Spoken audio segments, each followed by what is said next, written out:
Hi, my name is Taylor, and I'm a student worker here at the Eli M. Oboler Library. I'd like to show you how to find a book. Books can be great for stress relief, and they can also help us find quality information for our assignments and papers. A book is generally defined as a publication with its own title and at least 50 pages. Our library provides access to both print and electronic books. In this video, I will show how to search for a book on the University Library's homepage. Some of our databases provide a mix of different source types, so we'll share some examples that will illustrate how to limit to just the books. In particular, we also want to show how to find a physical book in the library. Begin by entering relevant keywords. For example, searching for child soldier returns many results. You can limit these results to books under the source type, and you can also specify a date range if needed. Consider also going to the catalog only for books that are in the library. When searching for a book for a class project, look for relevant titles and then click on the book title. Many of the records show a table of contents, which can help you identify the most relevant chapters. If a source provides a different viewpoint, it may be good to look at it, so you can provide opposing views in your assignment. This may increase your credibility and strengthen your argument. In order to find a book on the shelf, use the One Search tab to find the necessary information. With the example of Child Soldier, you will see a list of books related to your topic.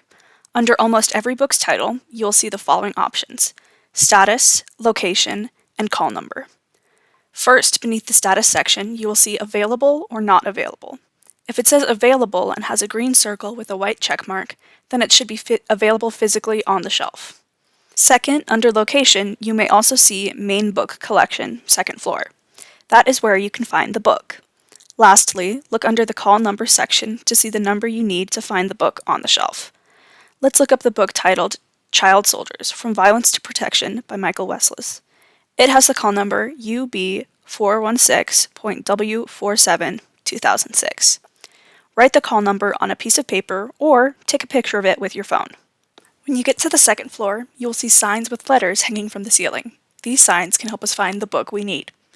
Books with call numbers A through PR can be found on the south end of the building, while books with call numbers PS through Z can be found on the north end of the building. Some books may be found on the third floor.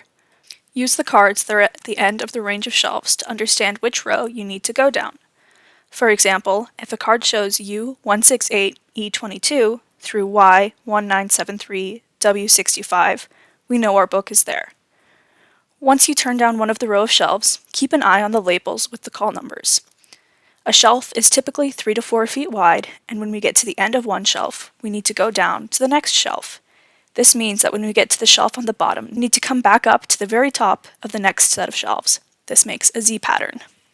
At times, we may need to be aware of the decimal. Our call number says .W47. This number will come before .W5 because it is a decimal, so we will need to keep that in mind. Here is the book we were looking for, Child Soldiers: From Violence to Protection by Michael Wessels. Now we need to take this book to the front desk where we can check it out. In order to check out a book, we need to bring our ISU ID card, also known as the Bengal card.